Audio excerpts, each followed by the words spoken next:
Self-discovery starts at U Calgary. Focus your potential through innovative learning experiences, bold discoveries, and lifelong connections.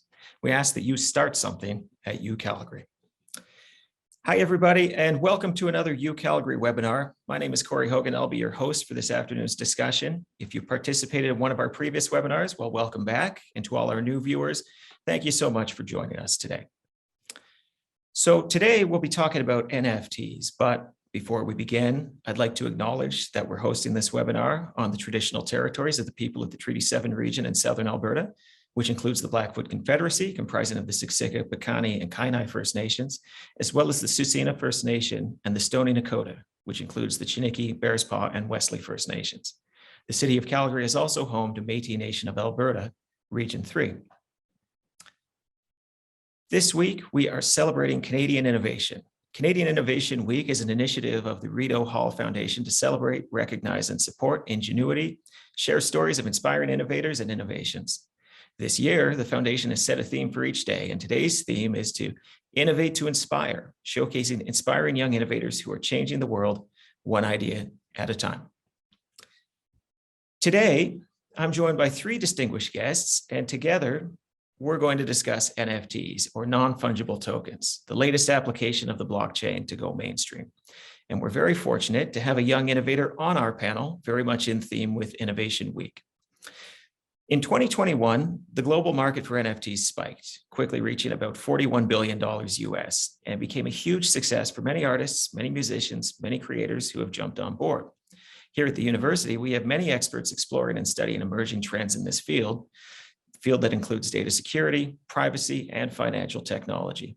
Students are learning and exploring too. New courses in Haskane are exploring financial innovations, supported by cutting-edge research, so our students can be leaders in this new frontier of emerging trends. This discussion is also very well timed. NFTs are in the news lately, with some of the turmoil and tumult in the crypto market of the last week becoming a major point in everyday conversation. I am very sure we're going to get into it, but first, let us introduce our guests. First up is Dr. Thomas Keenan. Tom Keenan learned to fly a plane in Alberta, scrubbed in on an organ transplant operation in Belgium, and helped defuse an IED in Afghanistan. He combines a deep technical knowledge with lively insights into social and cultural aspects of technology, many of which were on display in the pre-show we just ran. And Tom was educated at Columbia University, earning degrees in philosophy, mathematics, engineering, and education. He is one of our popular professors in the School of Architecture, Planning, and Landscape and the Computer Science Department at the University of Calgary. He's also a fellow of the Canadian Information Processing Society and the Canadian Global Affairs Institute. He taught Canada's first computer crime course way back in 1974 and was involved in drafting our first computer crime legislation. He's also served as a translator, providing explanations as to how cryptocurrencies and NFT can be articulated to politicians. And as we were talking about just a few moments ago, that is no small feat. He appears regularly in media and is the author of over 500 academic papers, book chapters, presentations, and articles. He's spoken on 5 continents, and his latest book, Techno Creep, dissects how technology is becoming creepy in hidden ways that are difficult for most people to understand, but change our lives in fundamental ways. Also like to introduce Cowboy Smith. He's an award-winning filmmaker of Blackfoot ancestry from the Piikani and Kainai tribes of southern Alberta. Smith is the founder and curator of the highly acclaimed international Indigenous speaker series REDx Talks, and also serves as the artistic director of ITCP, Treaty Arts Society, a nonprofit organization dedicated to activating the true spirit and intent of Treaty 7, and is the founder of the Elk Shadows Performing Arts Clan and the Noirfoot School for Cinematic Arts. A writer, producer, director, educator, and regular featured keynote speaker, Cowboy is also the co-founder of Treaty 7 Non-Fungible Token Project. This project is geared toward building capacity for artists to succeed in the NFT space while educating the public about blockchain technologies. Cowboy is currently working on Nexusverse projects, community events, and building the Avatrix network. Cowboy's Eccentricus Multiverse NFT drop is coming in 2023, so he is very much living the conversation that we're about to have. And last but not least is Sigmund Holtz, a U Calgary Chancellor Scholar, Strategic Advisor of NFT Technologies. As a student who's currently working as Chief Sales Officer at International Blockchain Consulting Group, Sigmund is a leading sales team focused on obtaining allocation in ICOs initial coin offerings and initial DEX offerings, IDOs, which is something I had to Google when I started getting ready for this webinar. Sigmund is also an advisor at NFT Technologies, which in 2022 is listing on the NEO exchange in Canada under the ticker NFT, which is a pretty good ticker if you can get it. This past year, Sigmund became a partner at Loot NFT, an upcoming metaverse founded in 2021. Beyond advocating for crypto and NFTs, Sigmund has a passion for real estate and is growing his portfolio here in Southern Alberta. So welcome to all of our panelists, and thank you for joining us today. Hello. Hello, everyone. Pleasure. Thank you for having us. Oh, the pleasure is all ours. And I think let's start right at the start here. Tom, I'm wondering if you can just give us a bit of a rundown. Let's assume that nobody came in here with anything more than base knowledge here. What are NFTs? It's a string of bits that say that you own something. Now, how do you prove that? Well, fortunately, we have something called the blockchain. It's been around for a while. There's Bitcoin and Ethereum. So if you were very, very wealthy, maybe you could buy the NFT of that Marilyn Monroe by Andy Warhol painting, and you would then have the bragging rights. Someone paid $195 million in real life, they would still have the painting, and you would have a digital ownership of it. Now, what does that mean? We don't know yet. The first NFT officially was sold for $4 in 2014. Funnily enough, and I think it sets it up nicely, the great Canadian comedy group Kids in the Hall invented NFTs in 1994, and they have a little skit. We respect copyright, so we're not going to show it to you, but you can find it. It was two guys in a laundromat. One is trying to buy the rights, they didn't even say digital rights, to the other guy's dirty underwear. He said, you still get to keep your underwear. I just want to buy the rights. And when he's asked, so how do you as a company make any money from this? He goes, well, we're an idea company. So this is an idea thing. But having said that, there's $22 billion of value going on out there. So there seem to be a lot of people who are buying into the idea that even though you don't get the copyright, even though you don't get the Marilyn Monroe painting, this is still worth something. Well, it is one of, I think, those big topics we're going to unpack today. But Cowboy, maybe you can take a first crack at it. What about NFTs makes them so desirable?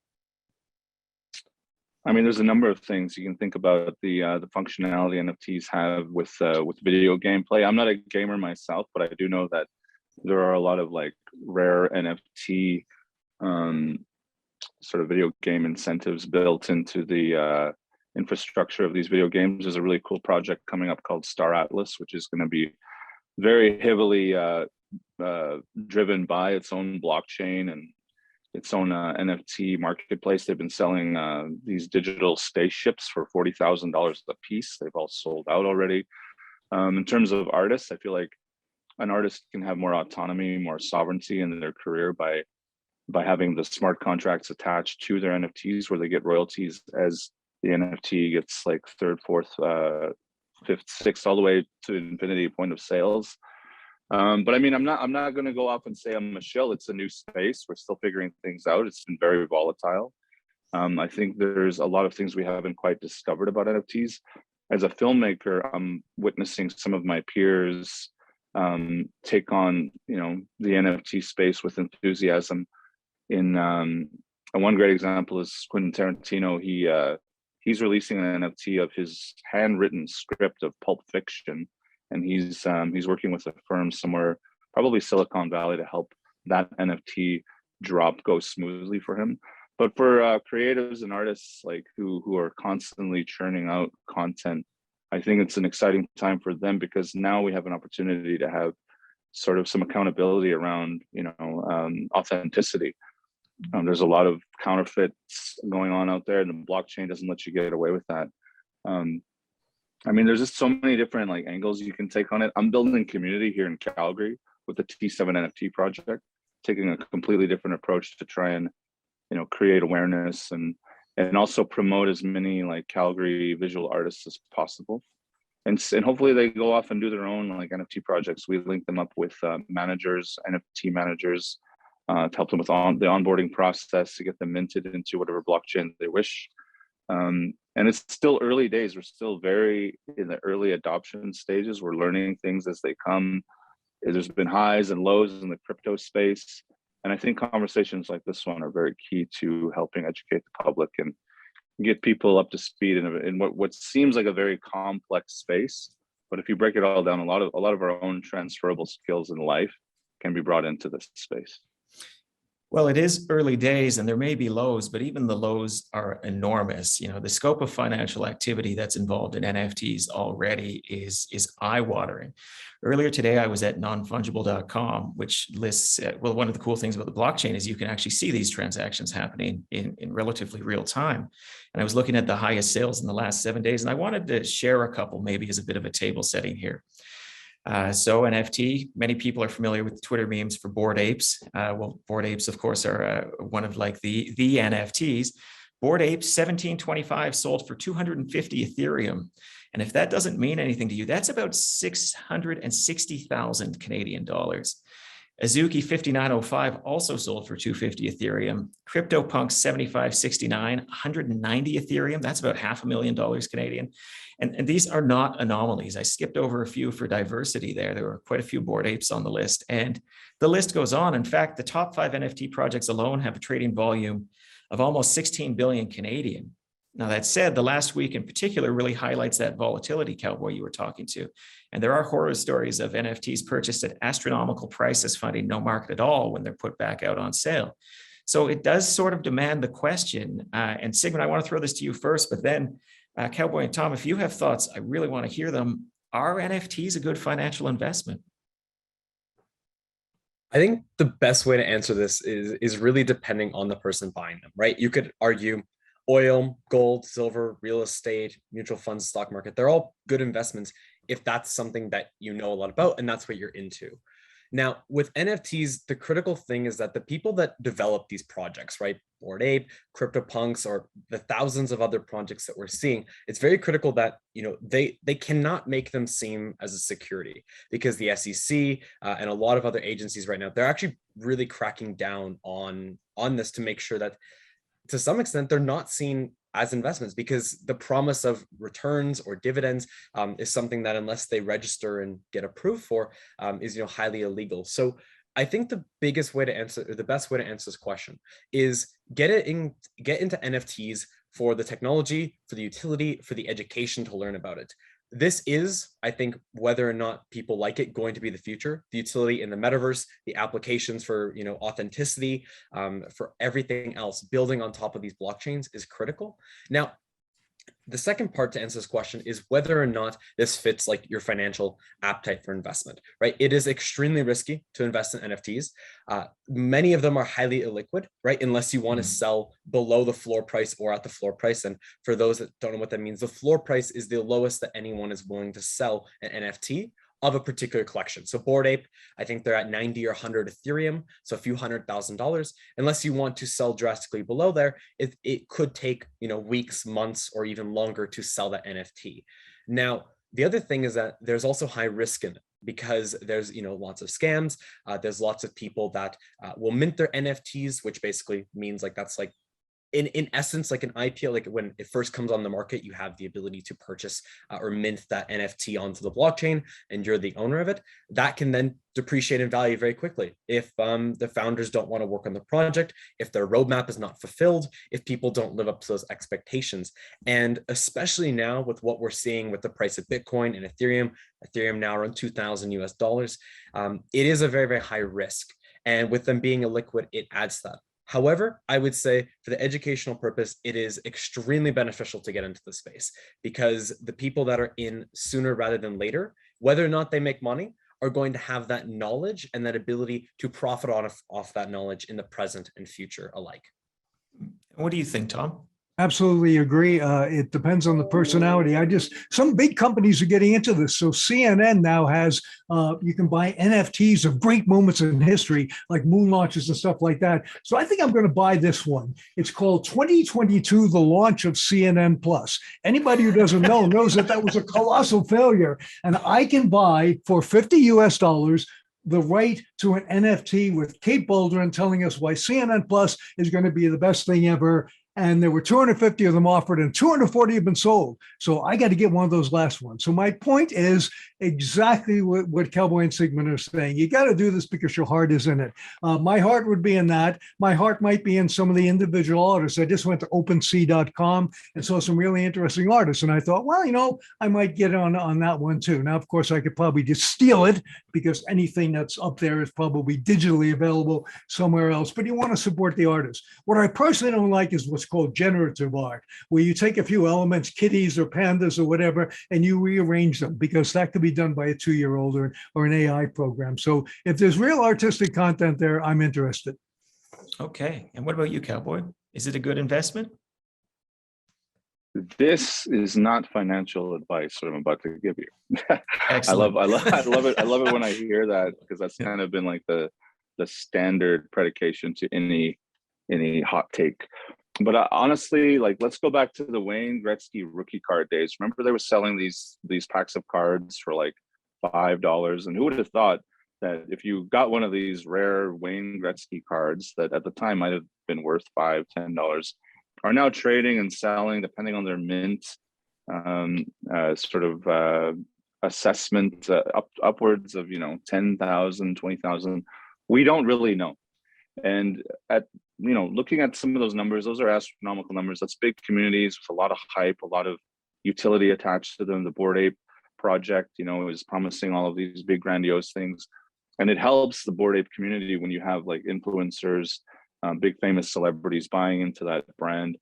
It really depends. I honestly think if you have a little bit of disposable income, if you're not too afraid of losing 1% of your whole portfolio, maybe buy a few NFTs. The NFTs that we're promoting right now are all local Calgary artists, and we have no idea if one of them is going to become, the next Picasso, or if it's just going to be, my roommate, doodling on a napkin. We have no idea what's going to happen. So, if you love an artist's work, go and support them. Like one of the great artists I'm a huge fan of, and I'll just throw this out there, Vivian Myers. She's a photographer. She was a nanny. It was a great story attached. There's an awesome documentary attached to her. If her estate, whoever owns those photographs that she took, if they put out an NFT collection of her work, I'm all over that. So I think part of it is, your own due diligence. Look into the community, look into who's supporting these projects, look into whether or not you like and love and appreciate the work that's being churned out. And in the case of Vivian Myers, she's no longer with us. So she's never going to have another brand new photograph ever again. So the NFTs, like there's a finite posthumous element attached to that particular collection. So I would say yes and no. You never know what's going to happen. Some of these NFT projects have, crashed. The value has crashed. Some of these rug pulls have happened on hype-based NFT projects. There is a lot of scams out there. You do have to be careful. But at the end of the day, if you can really get to know the faces and the people behind the communities or the artists behind the work, and you appreciate what they're doing, I say go out there and support them. And you never know, it may turn into a big windfall for you somewhere down the road. It's really interesting what you've all said here. And by the way, for those who don't know, a rug pull is when the NFT creator basically just disappears with your money, grossly simplifying. But, it's the idea that you can make these investments, but just like anything else, it's only as good as who you're purchasing from in many cases here.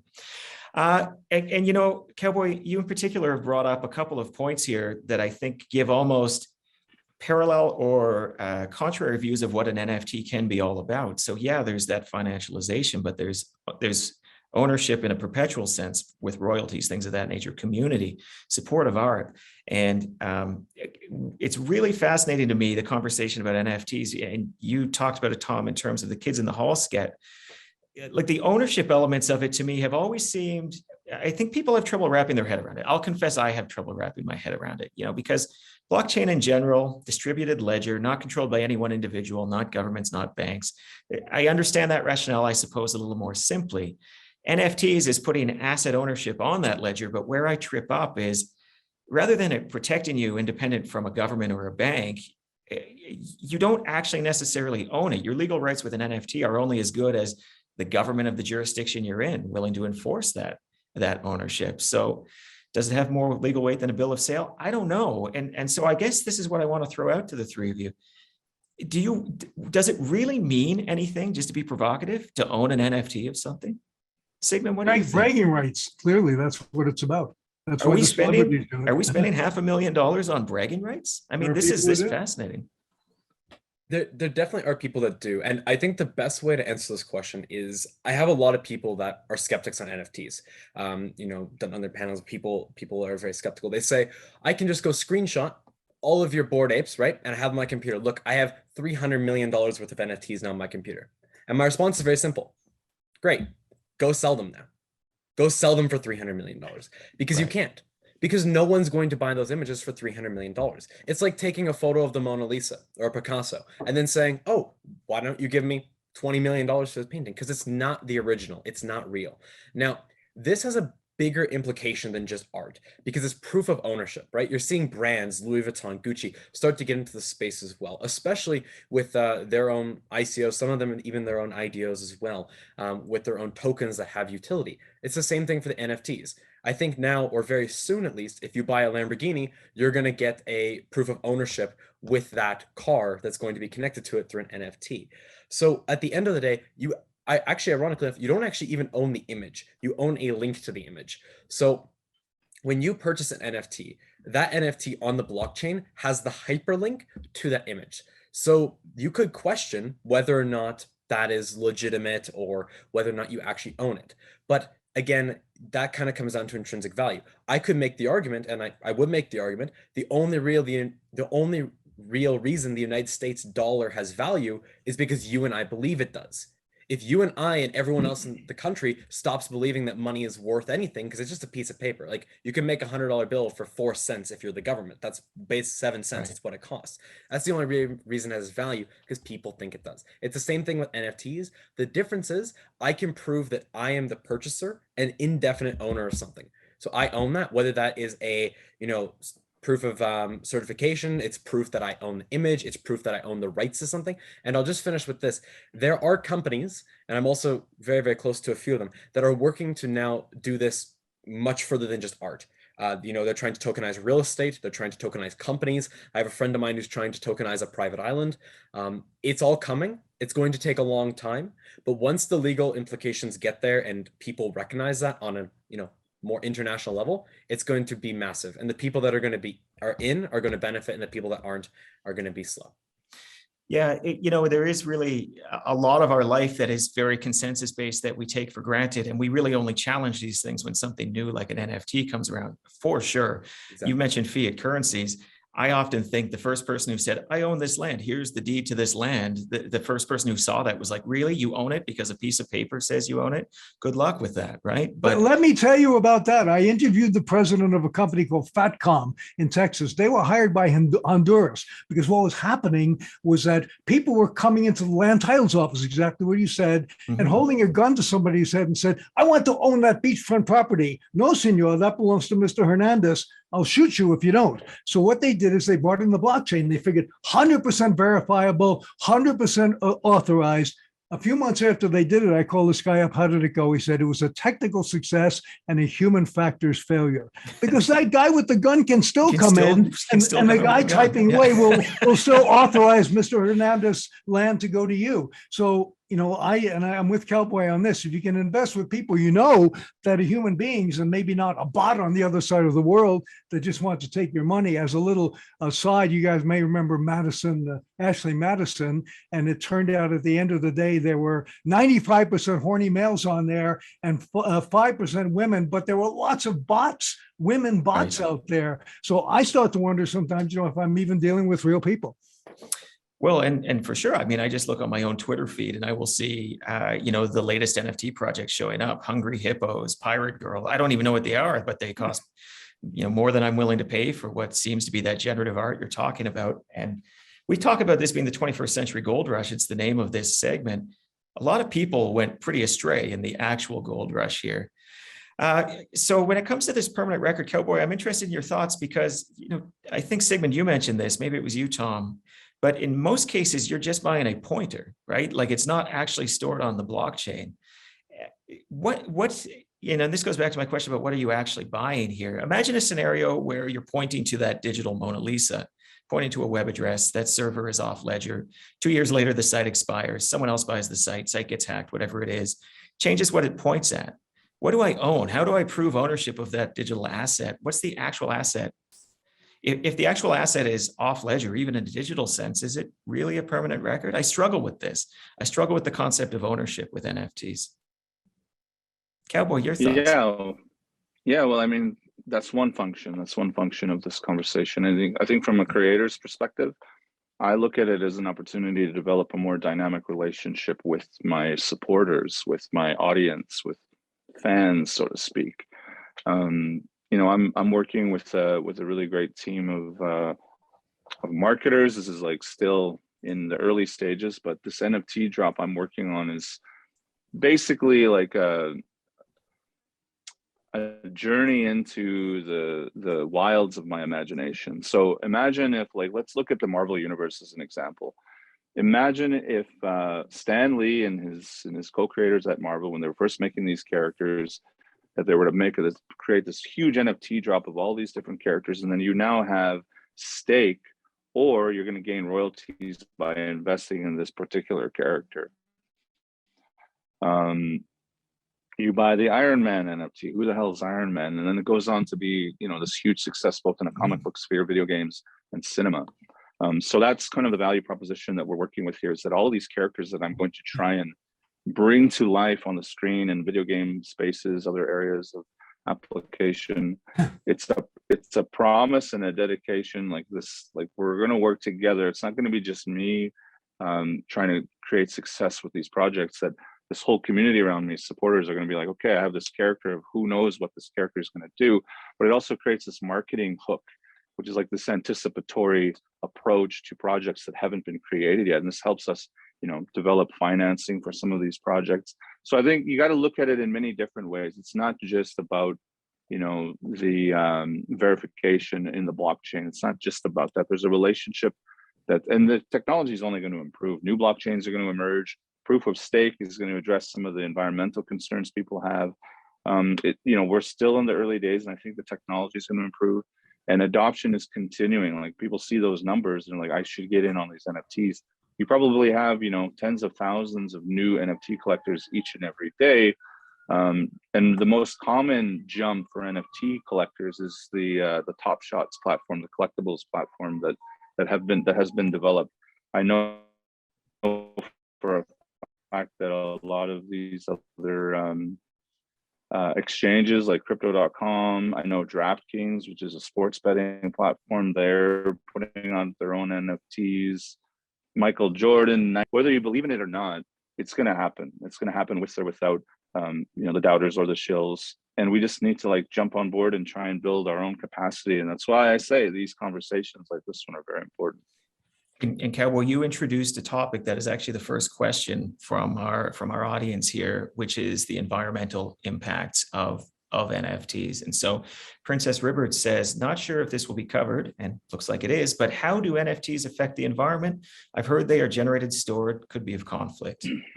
So I don't know. I mean, Tom, we were talking a little bit about this. I saw a stat that creating one typical NFT is the same as driving the typical car 500 miles. And this is because the energy that's used in the computing power. Now, Cowboy mentioned correctly, we might go from proof of work, which is what, for example, Bitcoin is on now, over to proof of stake, which would be much more efficient. But right now, there is an environmental cost to that. And I know in one case, a company was in a strip mall and they had to call the management because the room was so hot. And it was because there was just a field of computers in the next office that were just continuously mining Bitcoin. So it does use a lot of energy. Yeah. And so proof of work is this idea, and this is not my area, so maybe I should stay not ahead of my skis here, but you do a number of computationally intensive activities on a computer. A certain number of them will kind of strike gold, and the act of doing this takes a lot of power, and much of that power generation is not renewable, and much that is perhaps crowding out other activity. It's a growing concern, and it seems to be something that the crypto community is increasingly turning their eye to. Would you agree, Sigmund? There definitely is a major concern, but here's the thing, it's going to open the door for more competition, which I think is the best way to be able to solve this. So Ethereum right now is on proof of work, which just for everyone, as well as you were saying, is basically computers that are solving algorithmic equations. They're actually SHA-256 hash functions for Bitcoin as well. And it's basically the process of brute forcing, I guess you could say, to simplify it, complex math problems. And the ones that make progress in that are rewarded with Ethereum or Bitcoin. There's only 19 million Bitcoin right now in circulation. There will be 21 million by the year 2140. And that 2 million Bitcoin is the reward for those miners approving those. Obviously, NFTs being, utilizing smart contracts and mostly being based on Ethereum, they have high fees associated, and they also have, a high impact on the environment. However, there are, other blockchains. Solana has much cheaper fees, is much better. But what we're going to see is a transition away from some mining to also, proof of stake in that matter, which Ethereum, although has not fully completed yet, will eventually get to that point. Now, obviously, the environment in that sense is a big concern. There is a lot that is being, done to try to really, I think, not harm it as much. But at the end of the day as well, think about the fact that this financial revolution is also going to create a lot of millionaires and billionaires, and also a lot of people that can have an impact on it, right? This is going to change the world. There obviously are hiccups, just as there is with everything, right? We started with oil and gas, now we're moving to renewables. There was a time period where things were expensive and costly, and that will change in time, and that will come. And there's no doubt about it. So a little bit of news you can use. If your computer suddenly slows down or your cell phone is sluggish, you may have been crypto-jacked, because there are bad guys out there, if you're a little sloppy in your digital hygiene, who will install mining apps on your equipment. And major cities, I won't tell you which ones, have found it embedded in their network. So somebody is using their computer power to do this. So make sure you keep your computer security up, or you might be a victim. News you can use for sure. We have another question coming in from Fraser Abbott. And Cowboy, I'm going to throw this to you because it builds off of your Marvel example. Do you think NFTs could be a tool for fundraising for different film projects? Absolutely. There's already a crowdfunding project called Mogul Productions that's using crypto investments from fans of proof of concept projects that filmmakers have been working on. They haven't fully activated the NFT possibilities yet, but I know the producers of that project, they're going to be adding NFTs functionality. They're just trying to find the right blockchain. And that's the thing right now. I think a lot of creators are kind of keeping an eye on the market right now and looking at who's finding success, where are the eyeballs going, where is the adoption happening. Ethereum, of course, right now is kind of like the main blockchain that people operate with on the marketplace OpenSea, where we sell our NFTs, but more of these other projects are starting to emerge. Solana's doing some really interesting work. But I think, there's still a lot of possibilities that we haven't even heard of, right? Like, who would have thought all of us would be talking about NFTs like 5 years ago? Yeah. They only came on my radar about two and a half years ago. And I thought, okay, that's kind of cool from a creator's perspective, but then from a financial perspective, I never thought that I'd ever see the sale of a $69 million NFT. This is the Beeple example that I'm using here, but we have no idea what's going to happen. And I think you just have to trust that the evolution of this space is going to be driven by creative people, by communities. And we're gonna address a lot of these problems that people are red flagging. I think the environmental one is also a unique opportunity for sustainable energy projects to get on board.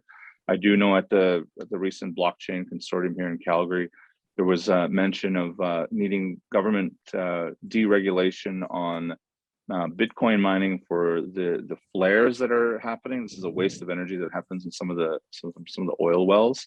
They're trying to get clearance to start using that wasted energy to mine this Bitcoin. So there's a lot of possibilities out there. I think every creative project you got to look at who is behind it, find out who the community is, take a look at their track record, and get involved early, because you never know. Like, you never know who the next Beeple is going to be. You never know who the next Bored Ape Yacht Club community is. Like, it's crazy. It is a Wild West situation. Cowboy, you would know the answer to this. One of the things we hear is that with NFTs, the original artist can always be cut in for a share, right? As it goes resold and resold. Is that actually happening? It is happening, but there are, I mean, Sigmund could probably address this. There has been some circumvention of that smart contract on some of these, which is royalties. So if I sell an NFT for $1,000, it gets resold for $2,000, I might get the average percentage is about 5% smart contract. So that built into the actual like coding of the NFT, that cryptocurrency will go directly to my crypto wallet. In this case, it's mostly MetaMask. But I'm not sure if that circumvention is becoming a real problem right now. But in theory, in the application, yes, every artist should be getting that percentage, that royalty from that smart contract. Exactly. And with that, and specifically, the artist also gets to select that. So, if you mint out, 8,000, 10,000 NFTs on your website, you're going to be able to get the 0.08 ETH or whatever you decide to charge for them. But then, just as you were saying, Cowboy, you can then select a percentage to integrate in the smart contracts for all secondary sales, which actually is where a lot of the money comes from if you make it very big. Because every time that gets sold, you can take 1, 2, 5, 10% even. Now, the thing to keep in mind, though, is that this also plays a role in the entire economics of it, because the higher that fee is, like let's say I buy an NFT for 10 Ethereum, and the fee is 2.5% to OpenSea, and it's 5 to 7.5% for the creator. That is now 10%. So right off the bat, if I bought a floor NFT for 10 Ethereum, I now have to sell it for 10% less. So now I can only get 9 Ethereum for it. So I'm already down 10% on my investment. I need the entire floor price to move up, and then I need to be able to sell it to a buyer. Again, it's not as liquid as cryptocurrency, keep in mind. And that's where a lot of the risk is generated. But artists can also be strategic in lowering those fees to increase trading volume. And they can integrate in their NFTs utility to have and incentivize people to sell them, to buy them, whatever it might be. That plethora of value there can generate a lot of income for people as well. That is really fascinating. And it's, I think, an angle that is going to be very appealing to creators. Cowboy, you mentioned the community is going to solve the problems as they come up. Well, other people are looking at those problems too, most evidently governments. And we have a question from Keith McClelland here that, Tom, I'm hoping you can take the first crack at, which is, are Canadian or US governments looking to regulate NFTs or tax the purchase and sale of NFTs? Yes. The Internal Revenue Service sent out letters 2 years ago saying you may want to think about this when you file your tax return. And this year they're sending out, we hope you thought about this for your 2021 tax return, because if we get a whiff that you are involved in crypto trading, then you're in trouble. Now, of course, some will say it's anonymous and they won't find you. Sigmund and I had a good talk offline about how it's not really true. And in Canada, the Canada Revenue Agency says, hey, it's either a capital gain or it's a business income. If you're somebody who's trading this stuff regularly, then it's business income. But yes, it is taxable income. And yes, you can go to jail if you don't pay tax on it. Well, and there's been probably more in the pure crypto space with the collapse of UST last week, but the Secretary of the Treasury in the United States has been talking a big game about maybe this needs to be space that looks at more generally. Sigmund, where do you think this is all going? I was in Miami around 5 or 6 weeks ago now, at the beginning of April for Bitcoin 2022. And I actually had the chance to meet and speak with Kevin O'Leary there as well. And one thing he said in his keynote speech was that we need institutional adoption, because institutional adoption will only come out as regulation. There is a maximum size that this industry can grow without massive, traditional finance, VCs, hedge funds, investors. There just is a cap to it, right? That cap is still far beyond where we are today. But once we get regulation, which is coming, and as Thomas said, governments are going to try and regulate this. Are they going to be after you for that NFT you bought for $100 and sold for $135 and you made $35? Probably not. But are they going to be after you when you make, a lot more money? Exactly, they will be. So right now, they're still trying to figure out what they're going to do about it. They will figure it out. It is only a matter of time to where they have this.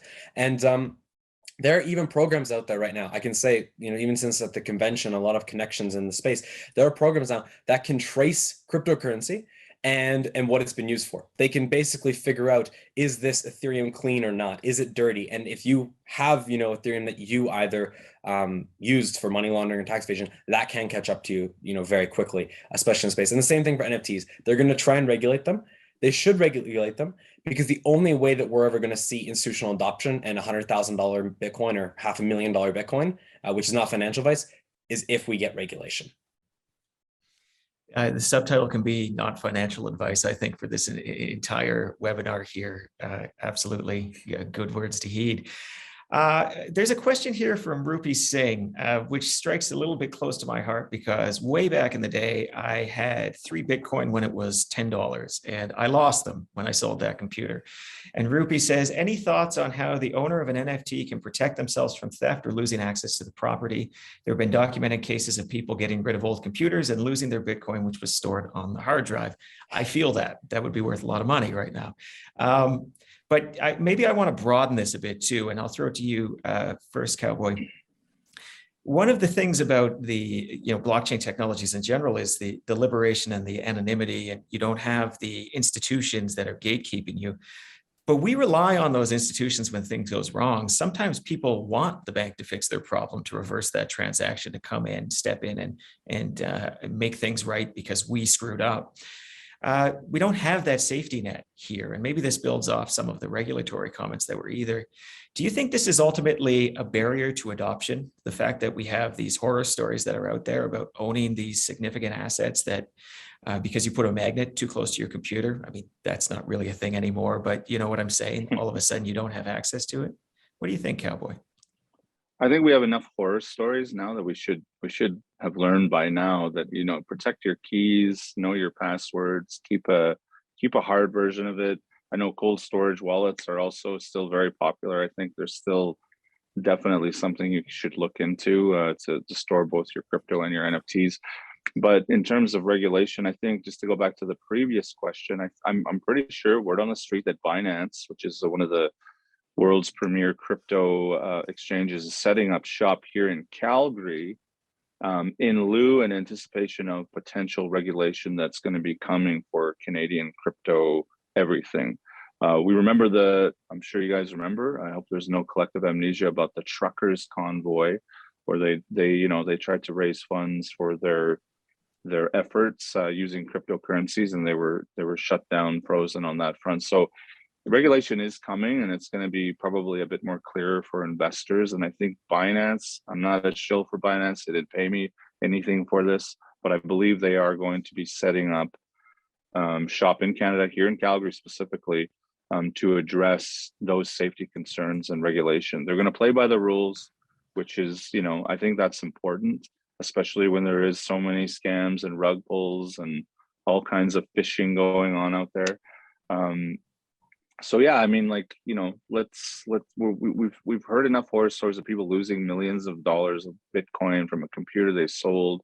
I know one guy tried to dig up a landfill. He had like $200 million worth of Bitcoin in an old computer. He was trying to pay the town to dig up the landfill. I mean, we've heard enough horror stories. Just be smart about it.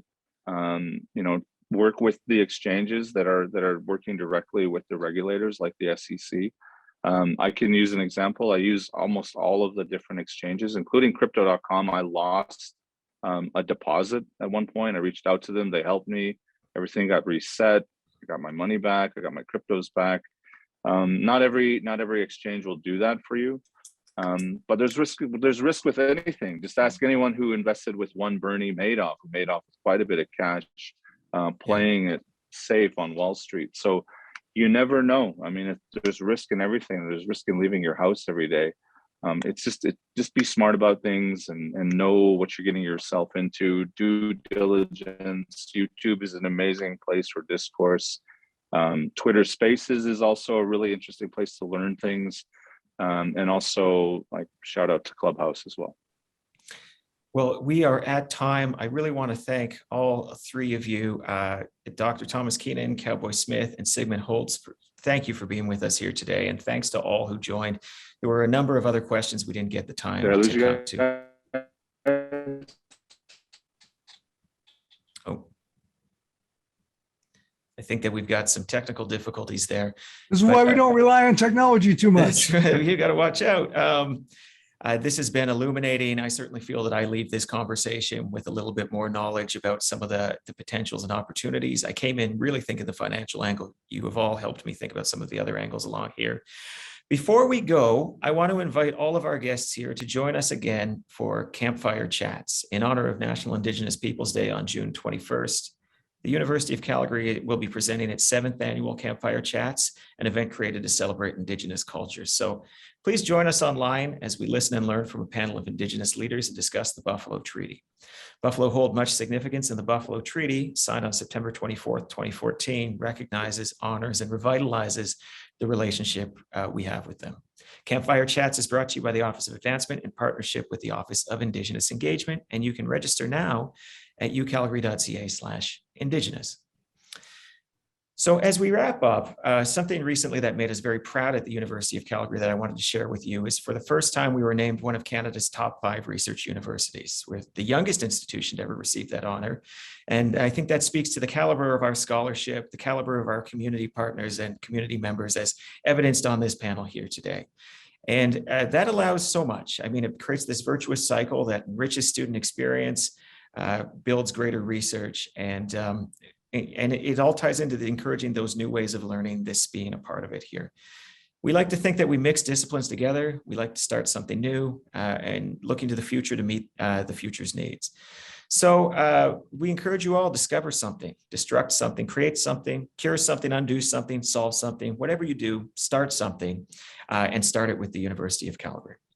So if you'd like to view any portion of this program again, watch for an email from us with a link to the full event recording. And if you enjoyed our discussion, I encourage you to visit ucalgary.ca/community, where you'll find more webinars, podcasts, and stories on topics that matter to you.